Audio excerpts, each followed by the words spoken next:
everyone. How are you all? Hope you all are doing very good. So today, students, we are going to start a new chapter of class 5th, which is chapter number 7 about our environment. Okay, let's discuss about our environment. See, nature has provided a variety of resources to our earth. These are the planets and animals on the surface, which are the part of the biotic world. They are the living natural resources. There is also a complete life system consisting of air, water, soil, and sunlight. And the constant interaction between the biotic and abiotic components constitute our ecosystem और environment. So student, जैसे कि हमें पता है nature ने हमें variety of resources provide किए हैं on the earth. Variety of useful things हैं जो हमारे लिए अवेलेबल हैं ऑन द अर्थ एंड हमें किसने दिए हैं? नेचर ने, राइट? जैसे कि प्लांट्स हैं, एनिमल्स हैं, ये सभी हमारे सरफेस पे, ये हमारा अर्थ के बायोटिक वर्ल्ड का पार्ट है. ठीक है, जो लिविंग बींग्स होते हैं उसे बायोटिक फैक्टर्स या बायोटिक थिंग्स में इंक्लूड किया जाता है. So they are the living natural resources. Plants and animals क्या है? लिविंग नेचुरल रिसोर्सेज है. उसके अलावा एक कंप्लीट लाइफ सिस्टम और है जिसके अंदर air, water, soil and sunlight included है. Okay, so there is also complete life system consisting of air, water, soil and sunlight. And इन सभी लिविंग नेचुरल रिसोर्सेज के अलावा एक और लाइफ सिस्टम है जिसके अंदर air, water, soil and sunlight है. एंड ये जो कांस्टेंट इंटरेक्शन है बायोटिक एंड एबायोटिक कंपोनेंट्स का, इसी से क्या बनता है? हमारा इकोसिस्टम और एनवायरनमेंट बिल्ड होता है. ठीक है, okay. So now there is a perfect balance in environment and the normal condition. So normal conditions में हमारे एनवायरनमेंट में क्या एक परफेक्ट बैलेंस रहता है, लेकिन काफी ऐसी ह्यूमन एक्टिविटीज है जो हमारे इस एनवायरनमेंट के बैलेंस को क्या कर देती है? डिस्टर्ब कर देती है. सो अब हम वही डिस्कस करेंगे जैसे कि ह्यूमन बींग्स एंड एनवायरनमेंट. सो अब ह्यूमन बींग्स एंड एनवायरनमेंट कैसे आपस में रिलेटेड है एंड कैसे ह्यूमन बींग्स हमारे एनवायरनमेंट को क्या कर रहे हैं? सेल्फिशली डिस्ट्रॉय कर रहे हैं, डैमेज कर रहे हैं. That we have to discuss now. See, human beings have been selfishly changing the environment to suit their needs with the rise of human population. So human beings बड़े selfish तरीके से हमारे एनवायरनमेंट को अपने needs को suitable बनाने के लिए, अपने नीड्स को फुलफिल करने के लिए ह्यूमन पॉपुलेशन बढ़ने की वजह से क्या करे जा रहे हैं? चेंज करे जा रहे हैं. जो हमारे नीड्स, जो हमारी जरूरत है for food, housing, clothing and other things, ये डे बाय डे इंक्रीज हो रही है. एंड इन सभी नीड्स को फुलफिल करने के लिए हम अपने ग्रासलैंड्स को फार्मलैंड्स में चेंज कर रहे हैं, फॉरेस्ट को हाउसेज एंड फैक्ट्रीज में चेंज कर रहे हैं. There is chaos on the roads due to ever increasing number of vehicles. Roads पे इतना केओस है किसकी वजह से? व्हीकल्स के नंबर के इंक्रीज होने की वजह से. एंड ये सभी एक्टिविटीज है जो कि सीरियसली हमारे एनवायरनमेंट को हार्म करती हैं. Harmful gases, smoke which are released into the air. Factories and vehicle से हार्मफुल गैसेस एंड स्मोक जो है वो एयर में रिलीज हो रही है. Sewage, chemical and other poisonous things, ये सभी रिलीज हो रही है रिवर्स के अंदर. एंड ये सभी हार्मफुल सब्सटेंसेस क्या करते हैं? Air, soil and water pollution cause करते हैं. So serious steps need to be taken for controlling the pollution. इसीलिए पोल्यूशन को कंट्रोल करने के लिए कुछ सीरियस स्टेप्स लेना जरूरी है.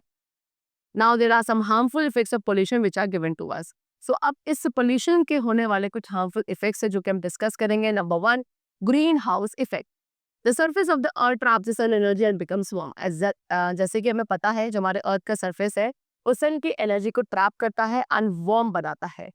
व्हेन द सरफेस कूल, जब सरफेस कूल हो जाता है तो उस हीट को वापस से एयर में रिलीज कर दिया जाता है. The atmosphere doesn't allow this heat to escape entirely into the space. लेकिन ये एटमॉस्फेयर जो है वो कंप्लीटली इस हीट को वापस स्पेस में जाने से रोकता है. वापस जाती है हीट लेकिन कंप्लीटली नहीं जा पाती है. सो ये जो नेचुरल प्रोसेस है अर्थ का हीट को ट्रैप करने का, this is called greenhouse effect. इसी से क्या होती है? Results in the warming of the earth atmosphere excess. And अगर ये ग्रीन हाउस इफेक्ट बढ़ जाता है तो इससे हमारे अर्थ का जो एटमॉस्फेयर है वो एक एक्सेस अमाउंट में क्या होने लगेगा? वार्म अप होने लगेगा. Next is global warming. So the greenhouse effect causes warming of the earth atmosphere. As I told you, so इस greenhouse effect की वजह से हमारा जो earth atmosphere है वो warm up होगा. And excess of greenhouse gases की वजह से atmosphere क्या करता है? Atmosphere ज़्यादा से ज़्यादा heat को trap करता है and काफ़ी कम heat है जिसे earth से बाहर भेजता है, जिसकी वजह से हमारे earth का temperature increase होने लगता है and this is called global warming. The effects of global warming. अब effects जो हैं global warming के वो already अब इस टाइम पर दिखने शुरू हो चुके हैं. They are already visible. The ice caps, जो हमारी आइस कैप्स हैं, आइसबर्ग्स है, वो मेल्ट हो रही हैं. सी लेवल पे जो वाटर है वो राइज हो रहा है. And it might lead to flooding of low lying areas also. अब इससे क्या होगा? जब पानी का लेवल इतना बढ़ जाएगा सी के लेवल से, सारा पानी जो है और सरफेस पे आना शुरू हो जाएगा, लैंड सरफेस पे आना शुरू हो जाएगा, जिससे जो एरिया लो लाइंग है नियर द सीज और ओशंस वो क्या हो जाएंगे? फ्लडेड हो जाएंगे. है ना, जो कि हमारे लिए काफी हार्मफुल है in the future. The climate pattern is also showing unnatural changes, and climate का जो पैटर्न है वो भी कुछ अननेचुरल चेंजेस शो कर रहा है जिसके हमें इफेक्ट्स दिखते हैं। नाउ प्रोटेक्टिंग आवर एनवायरनमेंट, तो अब हम अपने एनवायरनमेंट को कैसे प्रोटेक्ट कर सकते हैं? So we should take the following steps to protect our environment from pollution and other harmful effects. So यहाँ पे कुछ स्टेप्स है जो हम अपने एनवायरनमेंट को पोल्यूशन से प्रोटेक्ट करने के लिए, हार्मफुल इफेक्ट्स से प्रोटेक्ट करने के लिए ले सकते हैं। Like number 1, using public transport. हम पब्लिक ट्रांसपोर्ट का यूज कर सकते हैं, लाइक ट्रेन, बस, metro, instead of private vehicles. ठीक है, प्राइवेट व्हीकल्स को यूज करने की जगह पब्लिक ट्रांसपोर्ट का यूज ज्यादा करना चाहिए, जिससे जो फ्यूल का कंजम्पशन है वो रिड्यूस होगा, ट्रैफिक एंड जो हार्मफुल गैसेस का एमिशन है वो रिड्यूस होगा। उसके बाद installing machines to convert polluting gases into harmless ones before releasing them into the air through factories and vehicles. हमें क्या ऐसी मशीन्स इंस्टॉल करना बंद करना चाहिए जो कि क्या करती हैं, पोल्यूटिंग गैसेस जो हैं वो रिलीज करती हैं।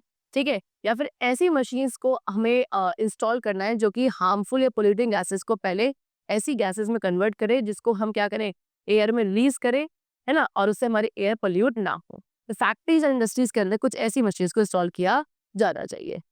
ठीक है, जिससे हार्मलेस ना, ठीक है, हार्म ना हो हमारे एनवायरनमेंट को। जितना भी पोल्यूशन, जितना भी स्मोक निकल रहा है इंडस्ट्रीज एंड फैक्ट्रीज से, वो सारा ऐसी गैसेस में कन्वर्ट कर दिया जाए जो हमारे एनवायरनमेंट के लिए हार्मलेस हो। इस तरह की machine should be installed.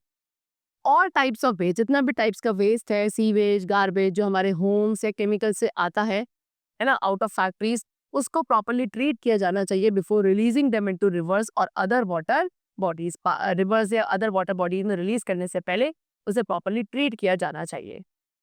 Farmers should be told not to use much of synthetic fertilisers and pesticides. Farmers को ज्यादा फर्टिलाइजर्स जो है, सिंथेटिक फर्टिलाइजर्स या पेस्टिसाइड्स वगैरह यूज करने के लिए मना किया जाना चाहिए। हमें ज्यादा से ज्यादा ट्रीज प्लांट करने चाहिए। Promote the use of solar, wind and hydraulic energy. ठीक है, सोलर, विंड या हाइड्रोलिक एनर्जी का यूज हमें ज्यादा करना चाहिए, सो दैट जो मेन है वो फॉसिल फ्यूल्स के ऊपर कम डिपेंडेंट हो सके। इससे क्या होगा, कार्बन डाइऑक्साइड का जो रिलीज है एटमॉस्फेयर में वो भी रिड्यूस होगा, क्योंकि फॉसिल फ्यूल्स जो है कार्बन डाइऑक्साइड रिलीज करते हैं जो कि एटमॉस्फेयर के लिए हार्मफुल है। सो अगर हम बाकी ऑल्टरनेटिव यूजेस को यूज करेंगे तो अपने आप जो है कार्बन डाइऑक्साइड का कॉन्सेंट्रेशन कम होगा, एंड फॉर द फ्यूल्स के ऊपर जो हमारी डिपेंडेंसी है that will also get reduced. Okay, now reduce, reuse and recycle. It is time to learn the 3 R's of the environment. हमारे एनवायरनमेंट के 3 R's को लर्न करना, समझना इस टाइम पे काफी जरूरी हो चुका है। 3 R's stands for reduce, reuse and recycle. Number 1, reduce. We should reduce the use as well as wastage of resources. हमें क्या, रिसोर्सेज का जो यूज है और वेस्टेज दोनों ही रिड्यूस करना चाहिए। जो repair broken things instead of buying new ones, ऐसी चीजें जो ब्रोक यानी कि टूट चुकी हैं, उनकी जगह नई चीजों को खरीदने के बजाय हमें उन्हें रिपेयर करना चाहिए। Design products to be reusable और रीफिलेबल। ऐसे प्रोडक्ट्स हमें डिजाइन करने चाहिए जो आपके रीयूजेबल हो, रीफिलेबल हो। Reduce the use of disposable products. जो डिस्पोजेबल प्रोडक्ट्स है लाइक कटलरी, इन सभी का यूज जो है हमें कम से कम करना चाहिए। Then reuse. Reuse means to use an item more and more than once. कोई भी एक आइटम को एक बार से ज्यादा यूज करना मीन्स व्हाट, रीयूज करना। इससे क्या होता है स्टूडेंट्स, रीयूज करने से हमारा टाइम सेव होता है, मनी, एनर्जी एंड रिसोर्सेज सभी सेव होते हैं। सो चीजों को रीयूज करना चाहिए, like plastic bag, paper can, bottle etcetera. Old notebooks को आप यूज कर सकते हो अपने रफ वर्क या प्रैक्टिस के लिए। जितने भी आपके old clothes, books, toy, shoes, utensils है, आप उन्हें क्या, उन लोगों को दे सकते हो जो जिनको इन सभी की चीजों की रिक्वायरमेंट है। Okay, then third is recycle. Recycle involves processing used materials into new products for preventing wastage of useful material. Recycle का मतलब होता है मटेरियल्स को प्रोसेस करना, यूज मटेरियल्स, वैसे मटेरियल जो ऑलरेडी यूज है उनको प्रोसेस करना, उनसे न्यू प्रोडक्ट्स बनाना, सो दैट जो यूजफुल मटेरियल्स का वेस्टेज है उसे प्रिवेंट किया जा सके। Like glass, plastic, textile, aluminium and steel can, इन सबको रिसाइकल किया जा सकता है। Water use for cleaning can be put into garden. जो पानी आपने क्लीनिंग पर्पस के लिए यूज किया उसे आप गार्डन में डाल सकते हो। Newspaper, old bottle, plastic things, इन सभी को स्क्रैप डीलर को बेचा जा सकता है रिसाइकलिंग के लिए। उसके अलावा ऑर्गेनिक वेस्ट को आप रिसाइकिल कर सकते हो into compost. Reuse plastic bottles and cans for storing things. ठीक है, प्लास्टिक की जो बॉटल्स है, कैंस है, उनको चीजों को स्टोर करने के लिए यूज किया जा सकता है। Your role in saving environment. अब हमारा क्या रोल है एनवायरनमेंट को सेव करने में? Number 1, turn on the light and fan when not in use. आपके घर में जो भी लाइट, फैंस वगैरह अगर वो यूज नहीं हो रहे तो आप उन्हें टर्न ऑफ या स्विच ऑफ करेंगे। Use LED lights in a home, घर में आपको एलईडी लाइट्स यूज करने चाहिए बिकॉज ये इलेक्ट्रिसिटी सेव करती हैं। Take limited showers to save water, limited shower लेना चाहिए पानी सेव करने के लिए। Walk short distance instead of asking for a ride in a car, छोटे छोटे डिस्टेंसेस पे आपको क्या वॉक करके जाना चाहिए instead of using a car.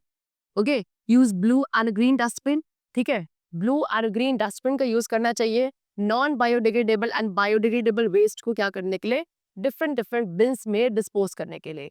Blue dustbin के अंदर आपको नॉन बायोडिग्रेडेबल वेस्ट को डिस्पोज करना चाहिए and green dustbin is use for disposing biodegradable waste. Encourage others to not pollute there surroundings, और दूसरे लोगों को भी आपको एनकरेज करना चाहिए कि वो अपने आसपास की जगह को पोल्यूट ना करें। And save water and electricity, water and electricity को हमें सेव करना चाहिए। Okay, so the chapter is completed and I hope you all must have understood your role and some measures that how could we protect that environment. Okay, we'll meet you very soon in the next class and take care and thanks to everyone.